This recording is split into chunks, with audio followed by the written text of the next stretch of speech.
Welcome, everybody.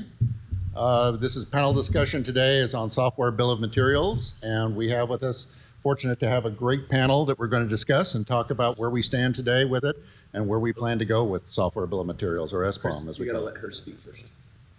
Okay, go ahead. Okay. All right. So, Katie, would you like to introduce yourself? Yeah, sure. Hi, I'm Katie Bratman. I work at New York Presbyterian Hospital as part of the vulnerability management team and also as part of the Daggerboard development team. We'll be talking a little bit about Daggerboard today. It's an SBOM analysis tool. Adam? Hi, I'm Adam Kojak. I'm a developer at New York Presbyterian Hospital as part of the information security team. Alan? I'm Allan Friedman. I'm from the government. I'm here to help. I'm from CISA, and I'm the guy who doesn't shut up about SBOM. And lastly, my name is Christopher Gates. I am a medical device developer and an expert in embedded product cybersecurity. And I've worked with Alan now for 7 years on various projects, something like that. Yeah. So the first question here is, why do we need an SBOM? So, if you go to the store and you buy a Twinkie, comes with a list of ingredients.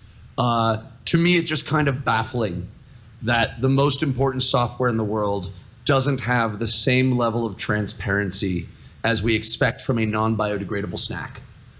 The important analogy of sort of that list of ingredients by itself won't magically save you. But one, would you buy from someone who couldn't tell you what they were encouraging you to eat, or in this case, have your life depend on? So the value of doing it, even if you can never touch the data yourself, you still want someone to know that they have it. But the other thing is, right, you can't do all of the things that we might do with a list of ingredients, right? Protect your family from allergies, vulnerabilities, follow a certain religious-based restriction, right? The analogy there might be, hey, I don't want things from certain types of development environments or countries on my network for certain reasons. So it really enables a lot of great data. It's the data layer that allows us to sort of think more broadly about different kinds of risk. I'll let you guys jump in about why it's important for your orgs.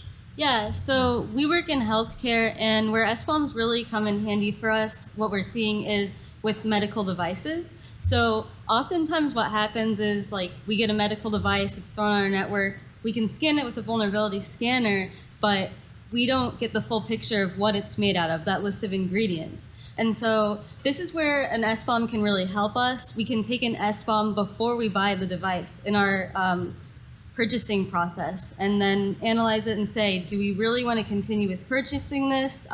If there's a risk that was found, how can we mitigate it before implementing it, and so on? So I'll chime in with one more thing. There are organizations in the world that only use like 6 types of software, right? If you are just a traditional bog standard enterprise, then SBOM is going to be nice for you, but there's going to be public security advisories for your Microsoft products, your Cisco products, right? Those have mature product security teams, and data about vulnerabilities and risks in those products is well documented and easy to access. What we're talking about in the Cavalry track is a very different world, right? It's the world of things that are literally matters of life and death. Those tend to be much smaller organizations that produce them.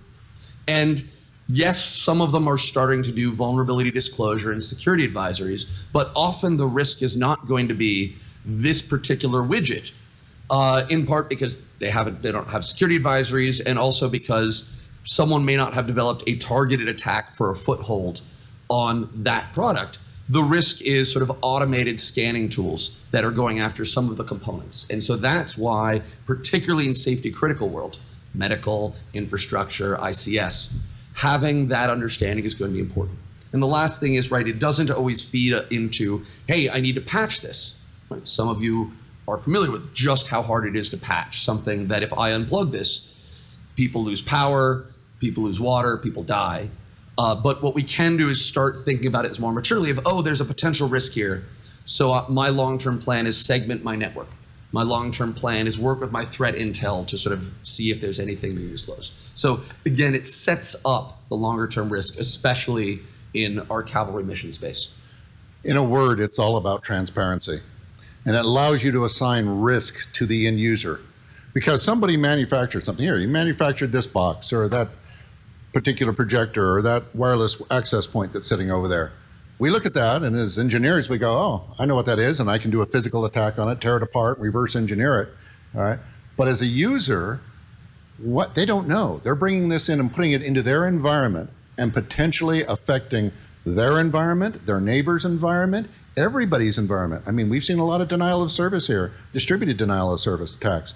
So it's actually more than just the 16 critical infrastructures of the United States. It's everybody. We don't want another Marybot type of episode again. Transferring that knowledge to the end user so they can say, how much risk do I feel comfortable with? All right? Oh, this has got a vulnerable version of OpenSSL in here. I can live with that. I don't really care. And some people will. Other people will take it offline and pull it out. So it is about disclosing all of that information, not keeping it a secret, moving it to the people who really are going to be affected by it, and that isn't the people who manufactured it. So about 4 years ago, I was working with Allan on another NTIA project that had to do with updating firmware and how you patch and do upgrades of firmware and for devices in the field.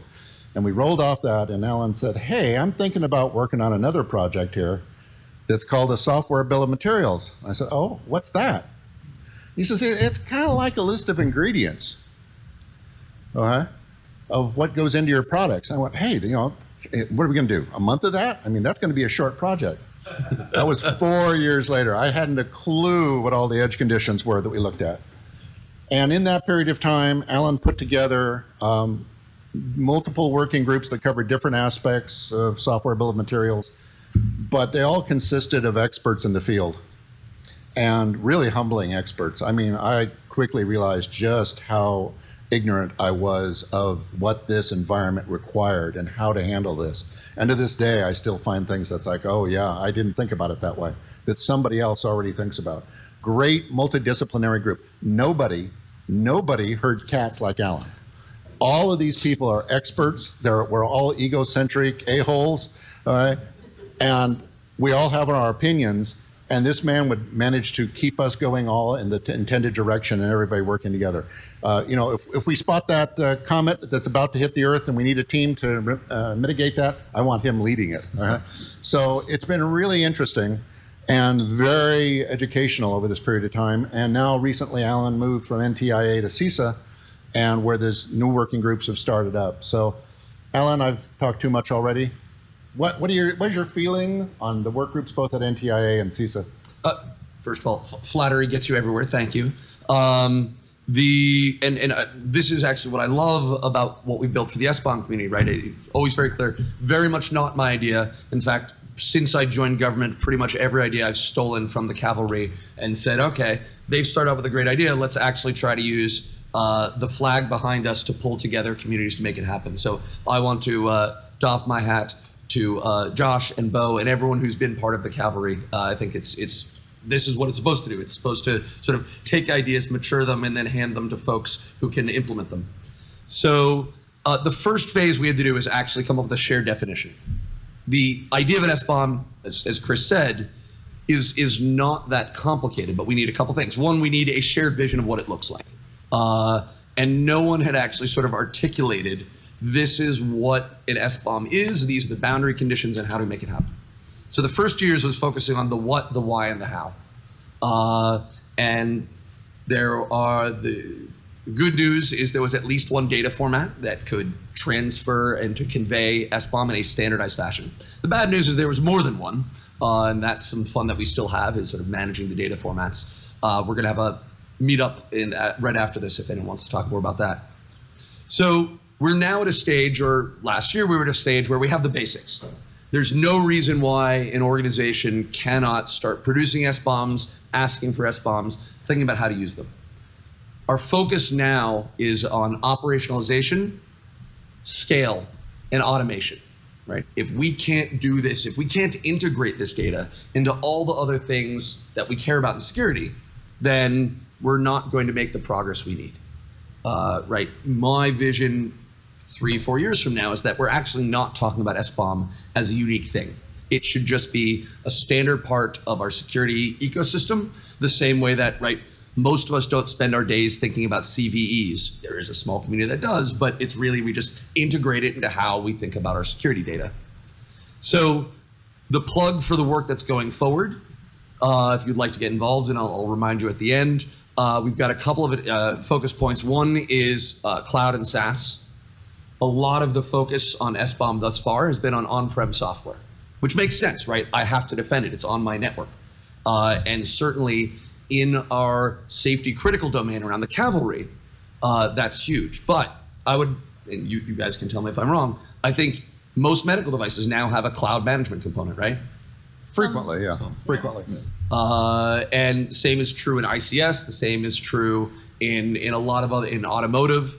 So we need to be able to tell a story of what does transparency mean for a SaaS application that may have a daily or hourly build and could be very large. So we want to tell stories of use cases and then ultimately implement it, right? So does the SBOM of a container, is it just the application logic? Is the application logic in the OS? Is it the application of the OS and the orchestration? We want to sort that out, and we want to do that with both producers and people who use that data, defenders. The second piece is going to be focusing on tooling. How do we make sure that if two different suppliers or two different open source projects produce an SBOM, they're reasonably similar? And then we're going to talk a lot about consumption and the great tool that NYP has developed in a little bit. We're also going to be focusing on moving this data around. So how do we move all of this metadata around, especially if you have a complex supply chain? So it's got to go from, an RTOS vendor to a medical device manufacturer to a reseller to the hospital. And then the last piece is going to be continuing some work that started at NTIA, which we call the Awareness and Adoption Group, which was very ably run by Audie and Josh. And that is to sort of help think about, one, how do we make it easier and cheaper for organizations to engage in SBOM?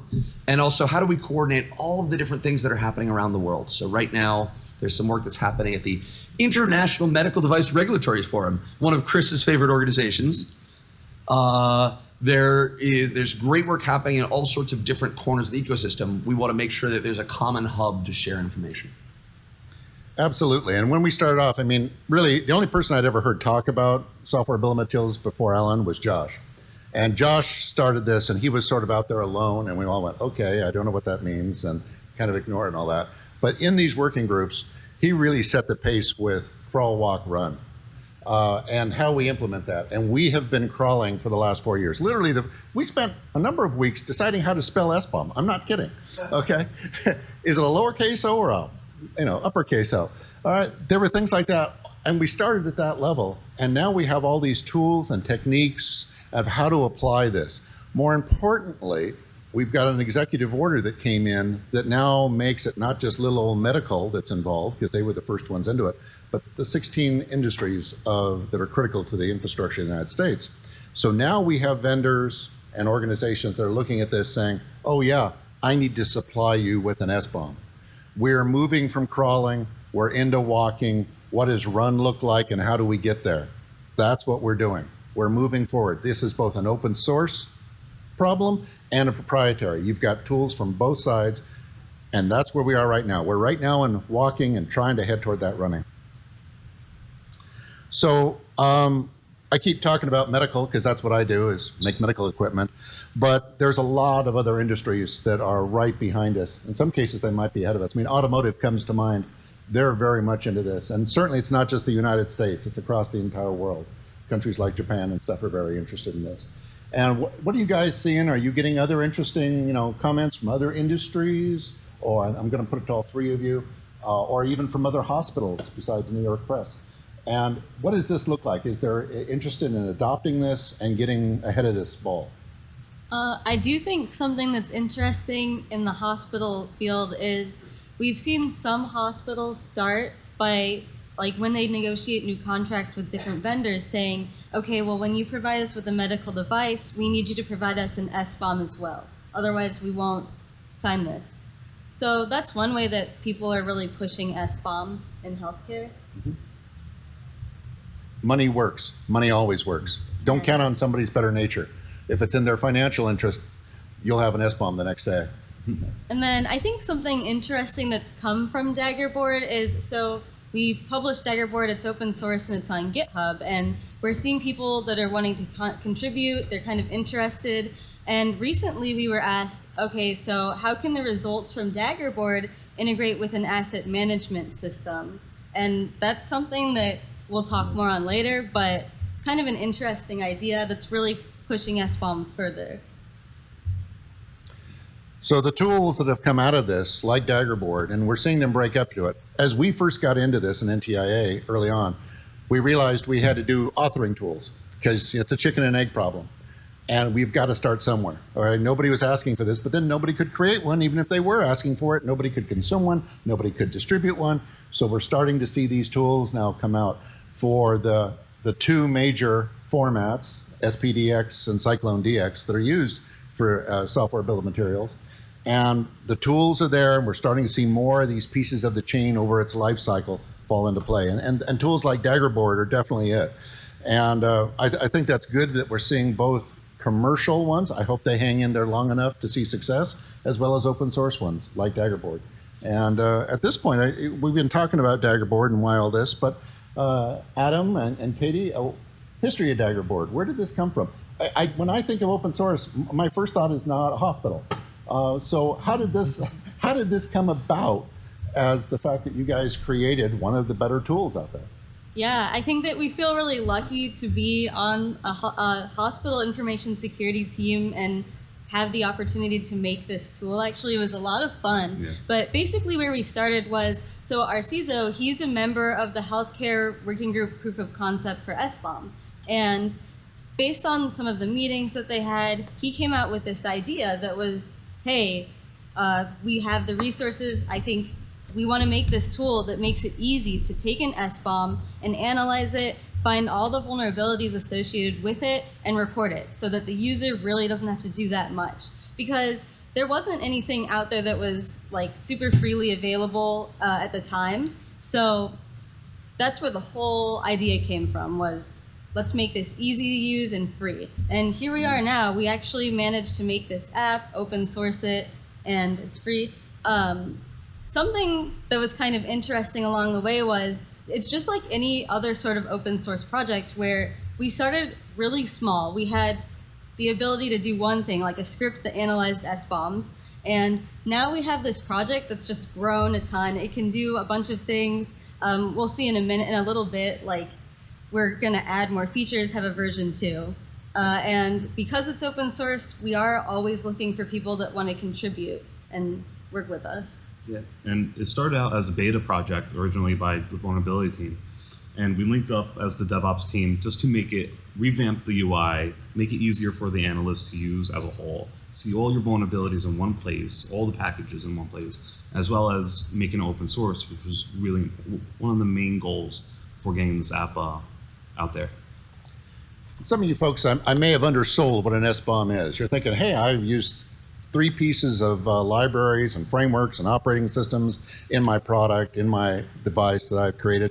Why do I need tools like Daggerboard? And the answer is transitive dependencies. Are you all aware of Log4j and what happened last December?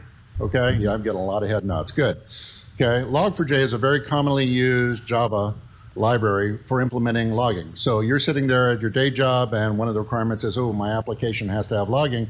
First thought that comes to your mind is Log4j. It's used by everybody. In fact, some 80,000 projects have used Log4j. So you reach out, you include it. When you include Log4j, you go, hey, that would be one of my elements in my software bill of materials. And indeed it would. But there are 294 sub-dependencies in Log4j that you as a developer have no clue you just brought into your product. And with intentional corruption of these public libraries skyrocketing, last year it was 650%, the year before that was 400 and some percent. I don't know what it's going to be this year. We just heard today about PyPy. There were 10 libraries, commonly used libraries in PyPy, that have been intentionally corrupted to harvest credentials. People are poisoning these repositories. So if you have 294 of those subdependencies, you can't do that manually.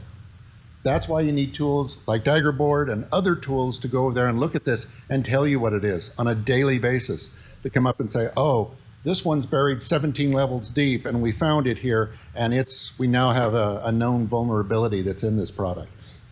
So it is the only way, it's where everything in cybersecurity is headed. You've got to automate it. All of this is becoming way too complex, way too big for any person or group of people to do with a manual process. So tools like Daggerboard are excellent. And with that, let me stand out of the way, and why don't you do a demo of Daggerboard?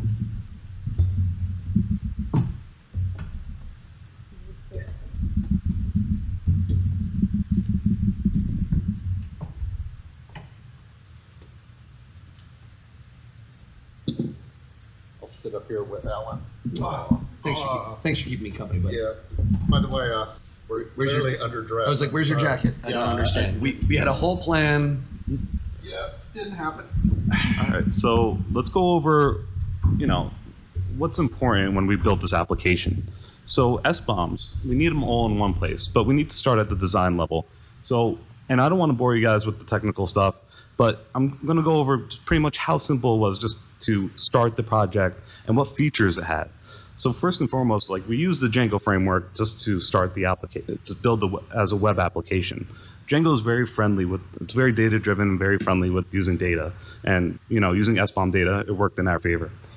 So, and mainly, the main tool is to scan and parse the SBOMs, and being able to scan based on SPDX or CycloneDX. Another thing was to be able to integrate it within any application, and that's where we had Ldap and local authentication, so you could implement it in your own. And we have fancy charts and graphs all over the place, so any analyst could look at all the graphs that are needed there. And most importantly, the open source, we made it for open source purposes. So our app doesn't generate SBOMs, and we want to be clear with that. SBOMs should be provided by the manufacturer. But if an SBOM needs to be created from a manufacturer, so if you're from a manufacturer, it's very easy to build. And that for us, whenever we need to build one, we use Sift, which is a great tool, and it's really easy. It's just a one-liner. You could connect it to your Docker image or your requirements and produce all the SBOM in any format, in CycloneDX or SPDX, any format that's required. So for Daggerboard, what are the important tags? And in this case, this is an example of an SPDX document, and the document name, we use the document name, the creator, the organization, the package name, and the package version. Those are the four main tags that we use for all the analysis that we perform within the application. Yeah, so in a minute, we'll show like an actual demo of Daggerboard. All the data you see in Daggerboard, it's just coming from these tags mostly in an SBOM file. Yeah, and this is just a quick example of how easy it is to upload an SBOM within our tool. Pretty much you go to the upload, choose the SPDX or CycloneDX document, submit it, and you are prompted, and the analysis begins. It's all automated. That way you don't have to go through an XML document and pick it out yourself. So we do all that for you. Yeah, and again, so this is like not really a live demo. We don't have internet right now, but that's why we're showing a pre-recorded SBOM upload. Yeah, we're really worried about the demo gods.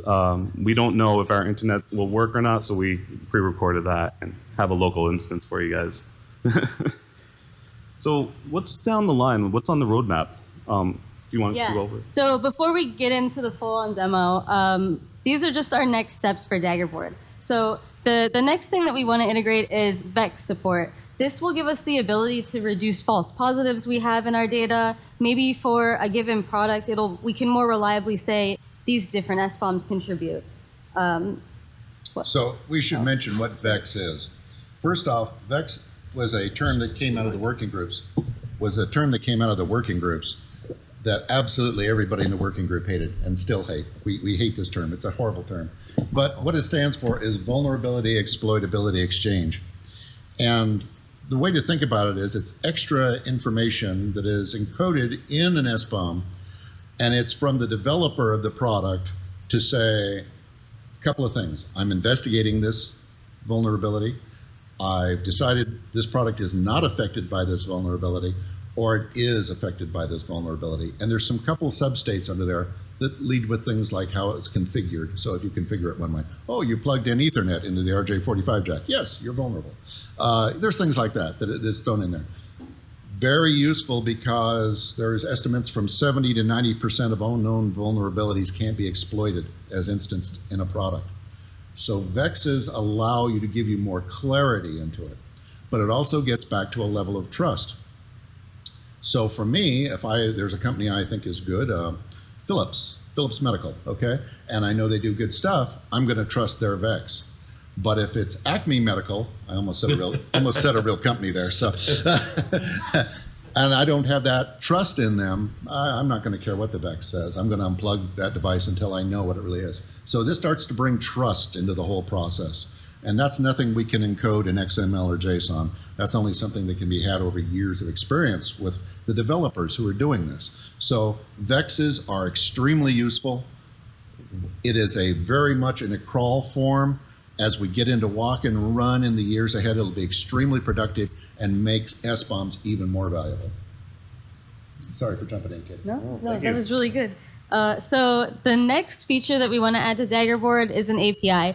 Right now, you can upload an SBOM and get results, vulnerability results. But what we need is the ability to have another system pull this data and say, hey, what's available? And this can get us to our goal of integrating with asset management systems, maybe CI/CD pipelines. Those are just a few examples we had in mind. So our third item on our roadmap is to add the ability to search for CVEs. Like Chris had said earlier, we all know about the log4j vulnerability from last winter. Right now, within Daggerboard, you can find an SBOM like based on the product name and like based on what the SBOM is, but we can't globally search through all of our SBOMs that have been uploaded for CVEs, for packages. So that's something that we think would be really helpful for the vulnerability analysis perspective. And then finally, the biggest thing, part of Daggerboard was to get it open source, get it put on GitHub. It currently is on GitHub. We have our link up here. We encourage you to take a look at it, give it a try, and if you want to contribute or to discuss anything, we're always open. And so this brings us to our demo.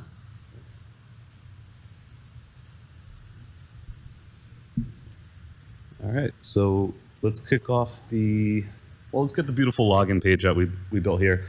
So we need the icon of so you're probably wondering, what is the Daggerboard? And it's basically used to keep the ship afloat. And to keep your company afloat, you need to scan and analyze SBOMs. You don't want any holes in your ship. So that's what the representation of a Daggerboard is. So this is our login page, let's log in. And we need to know from the perspective of an analyst what they want to look at. So the two major things here are what are the most recent SBOMs that were uploaded. And in this case, and all the data here is not real. This is all demo data from very old, so there's no scrutiny on Apache or anything else that you see here, just as a disclaimer for you guys. So yeah, we have the last two SBOMs that were uploaded and the overall grade for that SBOM. We calculate the grade based on the vulnerability risk that's within that we pull from NVD, National Vulnerability Database, and along with their severities, high, low, medium, high. In the middle section, we have our highlights. You can see how many total vulnerabilities were found within the application, how many weekly, the average vendor grade amongst all the SBOMs that were uploaded, and at the bottom we have a little we have a table of all the SBOMs that were uploaded. So moving on, and we actually displayed this page during the recorded demo. This is where you would upload an SBOM. This takes us to our SBOM analysis page. So what we can do is we can search for the SBOMs we've uploaded to go ahead and take a look. And again, like Adam said, we intentionally grabbed really old Docker containers to show pretty charts and show a lot of vulnerabilities. Elasticsearch probably is not an F at this point. This is very old.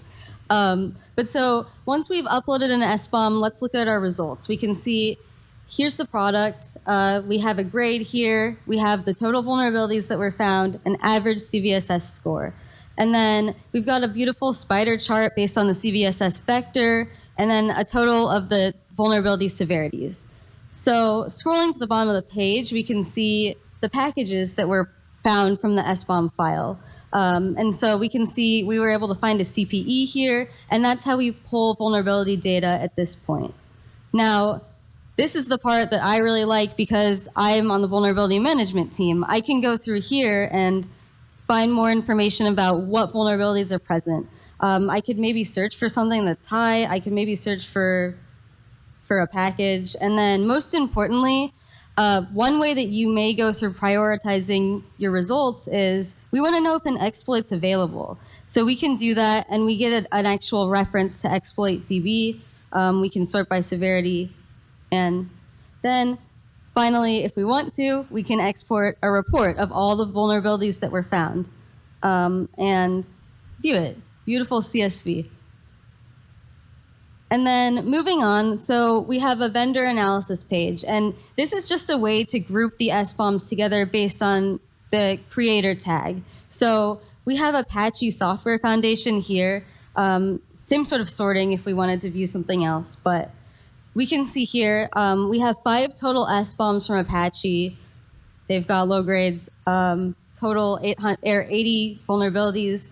We can see a table here that shows when we uploaded these different SBOMs, and then just the general distribution of vulnerabilities. We get a snapshot of whatever was most recently uploaded. So Groovy was our last SBOM. And then just an overview. These are the different SBOMs that we had from Apache. So now we'll move to the admin page. Yeah. So if you wanted to deploy this within your own environment or for your own organization, you need to make it easier for your admins to do certain configurations. So we gave it the ability for RBAC controls for your users. You don't want some people. You only want some readers to read the data versus people who could upload the data. We also have the Ldap configuration, so you could sign in, easier for your org. You can manage your users. We have a database. You can basically you can modify the database if you have to, and as well as the grading. You can modify the grading policy, so it's not just fixed. So the criteria for calculating grades is very subjective. You might want to consider, like, if there's 10 high vulnerabilities, what does that mean to your organization? And you could definitely configure that within the environment. And that's about it. That's the admin portal. And this is just one example of what we've been moving forward with on the SBOM initiative. And it's come a long way as like a healthcare hospital.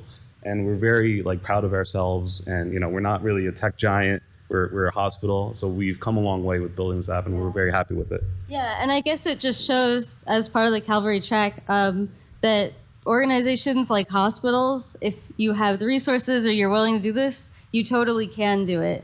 Yeah. So please visit our GitHub, and please contribute. Anyone and everyone's welcome to contribute to healthcare as a whole. Thank you.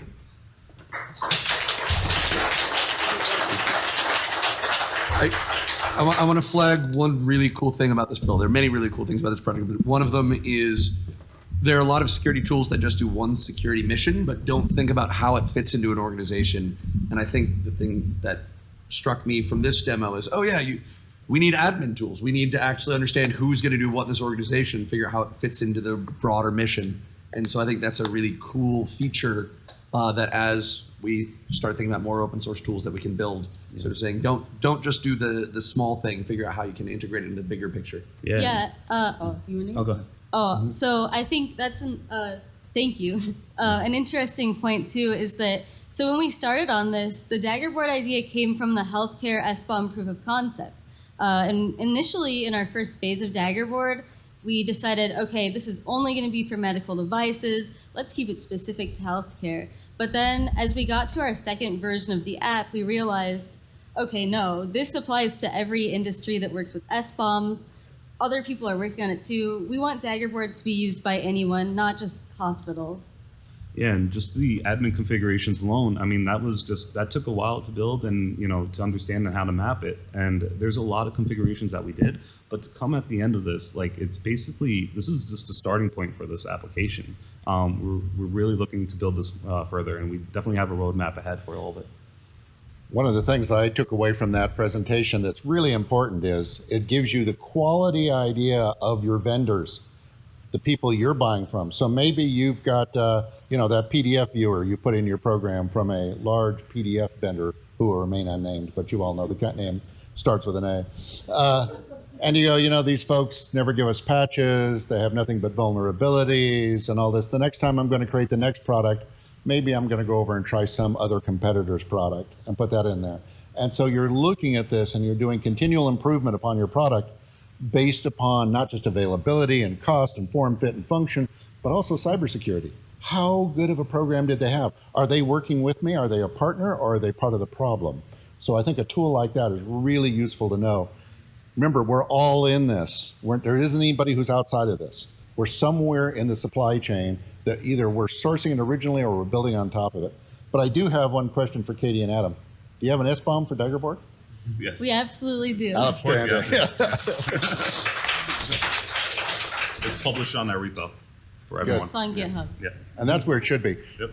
And that brings up an interesting topic, which is some of the people you're now seeing complain about the fact that, oh, well, if we give you our SBOM, we have to hide it behind a firewall, credentials, and the fact that you can't just get access to it. The proper place for SBOM is publicly available, in this case in the repo, all right? If you sit there and think that your intellectual property is going to be exposed by the third-party software components that you use, then it's not your intellectual property. It belongs to the people who created the software components, okay? So go ahead. I want to jump in there. First, I agree that is the optimal place to do it. Many of you know Sunil Yu, an early leader in thinking about SBOM and transparency. He moved over to a company called Jupiter One. One of the first things he did was saying, we want a public SBOM, and so jupiter1.com/SBOM is their live SBOM, right? It's a cloud-based product, which means there are very frequent builds, so you get the live build. But I also want to zoom out a little bit and talk about some of the Cavalry mission, which is, it is our job to hold people's hands and walk them down the path for better security. We can't just say, right, do security now and we'll beat you, right? Nerd harder. We haven't tried that. Who says that doesn't work? We haven't tried that approach out. But I think one of the there are companies that just have very natural aversions to sharing anything, right? They just know, okay, part of it is there's massive amounts of tech debt, so they don't want to show that they have been shipping old stuff. And part of it is just culture, right? My lawyer says I shouldn't do this, and I don't know or care enough. I haven't talked to my customers enough to push back. So one of the things that we've done is sort of try to push back on why it has to be secret. There's a great myth-busting document on the NTI website that sort of pushes back against that. But the other thing we can do is to say, you don't want to make it public, it's okay. Why don't you try to figure out what access control at scale looks like for your thousands of customers? And yeah, you just need to make sure that all your customers have access to it in a timely fashion, and it can integrate into all of your customers' security tools. And by the time they start to think about how complex it's going to be to engineer a way to share it safely, they'll realize this is just a lot easier to share it directly. So there are ways that we can use some jujitsu to get people to be more comfortable with sharing. At the end of the day, you're moving around XML and JSON files. This isn't exactly rocket science. There's lots of ways to do this. Obviously you could email them, doesn't scale. Okay, nobody wants to see that. You could put it on your website, probably doesn't scale either. It's a good first step. You could actually set up your own servers and have those servers, they're nothing but repos for SBOMs. That's now getting into the place where you want to be. There's commercial activities like Archivist is one of them. Which one am I? OpenC, whatever, C3, whatever. Some of them that do distribution. There's even an OWASP project to establish an open API So all of these repos will have the same API, RESTful API, so you can just reach out and automatically with programs like Daggerboard, once you indicate, I want to fetch this one, it constantly fetches it and updates it and brings it in. And so it is definitely moving into that walk-run area where this can start to be really, really useful. So we talked about where we've been. We talked about where we are. What's next? Where are we going with SBOMs? What do you guys want to see? What do you think we're going to do? Alan, what is CISA going to do with SBOMs now that we're here? So as I mentioned, the current status is we're all able to sort of start moving this direction. The longer term vision is really integration and automation. And that sort of means, hey, we've got to have interoperability. Those are fun challenges. They're engineering challenges. They're also business challenges, policy challenges, and also massive opportunities. So, you know, I love that Daggerboard, and hopefully you'll talk a little more about how you're going to integrate this into asset management, because that's where we need to be going. I've talked about briefly these 4 work streams that CISA is going to be mentioning. I'm going to start repeating an email address if you'd like to be involved and you're not on my mailing lists. sbom@cisa.dhs.gov. What was that, Alan? sbom@cisa.dhs.gov. Just send me a note. We'll sign you up for these work streams. And then, of course, the other fun thing is let's start building things. And that's kind of where we're winding down here at this point. But I do want to point out that what we need is more open sourcing. We need more community involvement. This is a call to arms. All of you need to get involved, producing, creating tools, making SBOMs, making them available. This is a big project. It's certainly not what I thought the first day Alan started this. Okay, it is a giant tidal wave that we all need to get behind and help. What do we do for the cyber poor who are out there? How do we get them in a good place? Okay, they need help. There is a hospital that's in Ohio. Well, as a medical device manufacturer, we always refer to HDOs, health delivery organizations, like it's this monolithic thing. They're all the same. Like they're all Mayo Clinic or New York Presbyterian or an organization that's large and doing things correctly. They're not. They're a spectrum. So they go from that far extreme to this hospital in Ohio where the same guy who mows their lawn sets up their network. I'm not kidding. This is the case. And everything in between. How do we help those people? All of them. They all matter, especially those little guys. They don't have the resources, the knowledge, the funding to do this. It's all incumbent upon us to put these tools out there, get the information in front of them, lower the bar so they can adopt this stuff. Think about this. It's your responsibility. These gentlemen started the ball rolling. The rest of us are just rolling along with them, and I'm including all of you in that as well, too. Last words. Alan, you were last. I'm going to start with you first. sbom@cisa.dhs.gov. I don't have anything to promote besides check out our GitHub, but just to touch on what Chris said, yeah, I actually used to work for a hospital in Kansas, and we would buy a lot of those small hospitals from rural Kansas that were tiny, and the first things that would happen after you bought these hospitals was they got hit with ransomware. Man, what do we do now? Because no one can do anything. And so they didn't really have much IT there. And this is where SBOM really helps us. Let's get SBOM out there. Let's find out what's in these environments. Let's help these smaller hospitals figure this out. Adam. Yeah. I guess just contribute. Right now, you know, we have our day jobs, and now that we've deployed something on GitHub as open source, we have outsiders telling us to, hey, can you fix this? Can you fix that?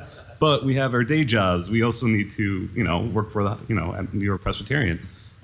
So please help us out.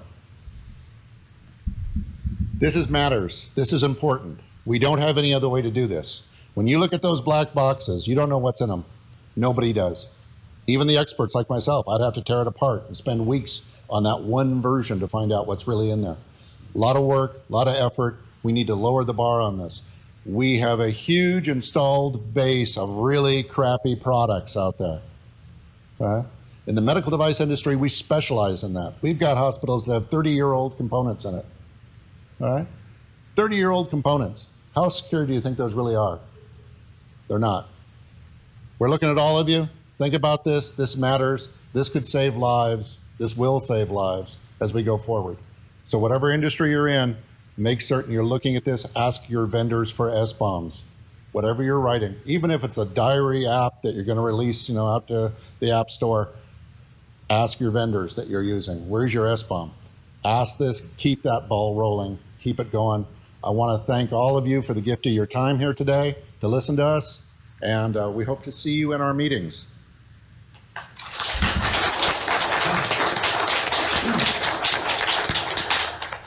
So obviously this is super valuable, especially for the target-rich cyber poor we discussed yesterday. They may not be able to buy new things or hire new people, but they can at least know what they're getting in these obsolete or older technologies and know, am I affected? Where am I affected when the next Log4j happen?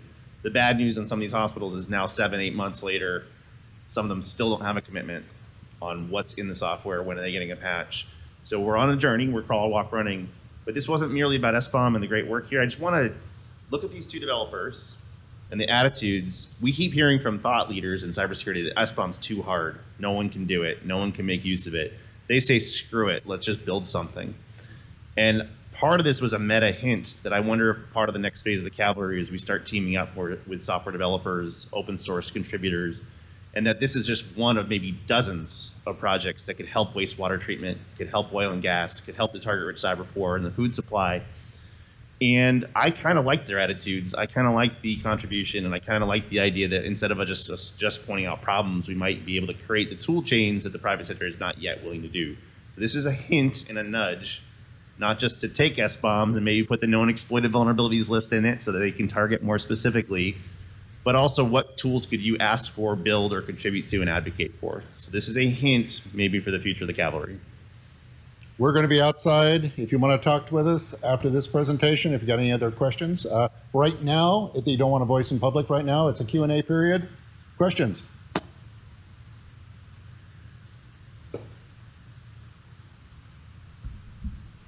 We don't have any portable mics. I haven't been on the discussion list, so have you been thinking about, and I'm already well familiar with SBOMs, Josh may not recognize me, but he'll know me in a minute. Have you thought about, when you're talking about cloud transparency, other aspects that aren't just software components, like does this software do SSO integration, does it support SAML, does it support OAuth, whatever?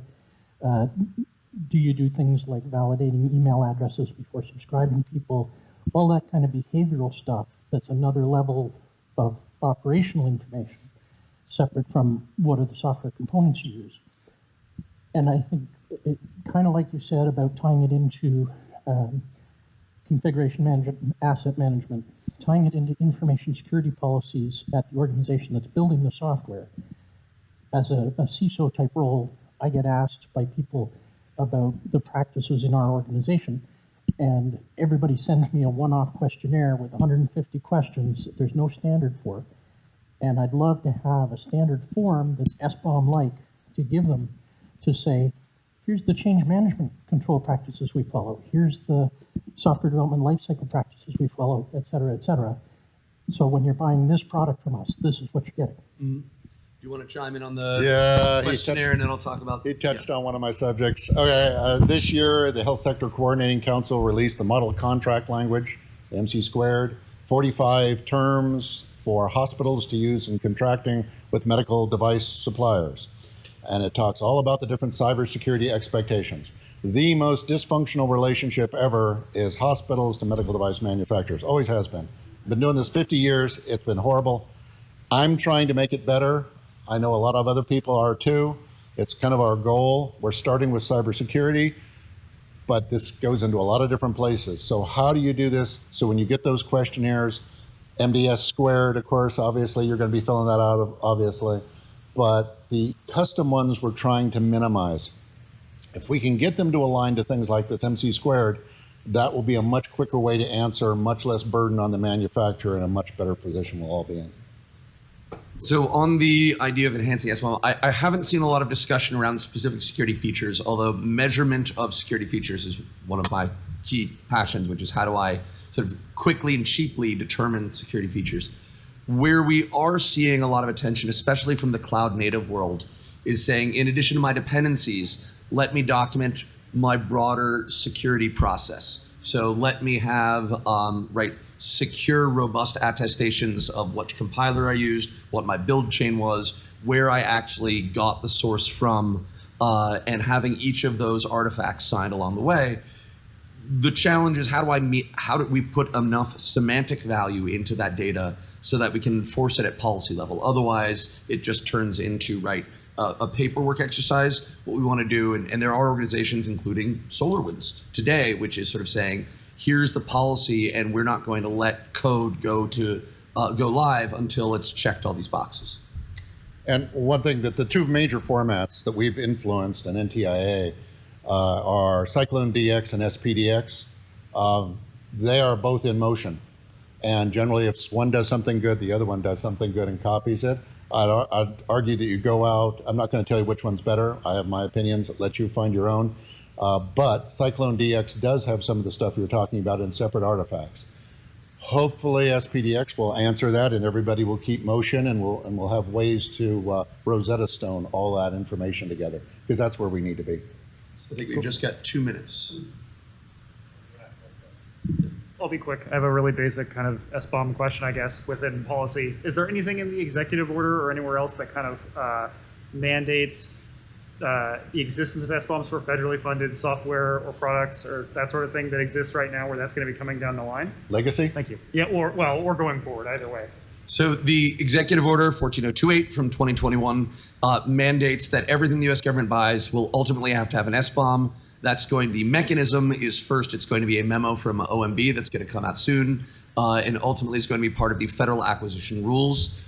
There's also some language in the draft NDAA, the National Defense Authorization Act, that is going to apply to a couple different parts, including DoD land. Happy to chat more about this. And one last thing in medical device right now in Senate it's already out of the House, is the Patch Act. I see someone who knows this. Okay, good. They added a rider on there that says not only is all the cybersecurity work needs to be done for release of the product, and that includes SBOM, but also all the existing legacy product out in the field. One more question? Can we do one more question? One more question, since we're taking up lunch. Great, thanks. Is it a reasonable step for medical device manufacturers to just put that in the MDS2s, like the SBOM details, kind of as a baby step to having more of a live stream? There are questions in the MDS2 about if you have an SBOM and all that. It's not a great place to do it. It's not in a format that's easily machine readable. So let's say I've got JavaScript is the basis of my device in some way form. I may have 2, 3, 4, 10,000 references. Doesn't really work in that. You want to stick to one of the markup languages, JSON or XML, that can be easily sourced, consumed. We're out of the days of emailing and texting each other to each other. If I have to open up Excel to pull something out of it, ain't going to happen. Right? Not going to be scalable. So flag that you've got one, even point to the URL where it can be fetched. But no. Cool. Well, thank you, everybody. thank We'll you be all for outside. joining us. If you want to come up, we're going to be on the balcony overlooking the pool, overlooking the fire pits, to have a little meetup. And I've got stickers. Who doesn't love stickers?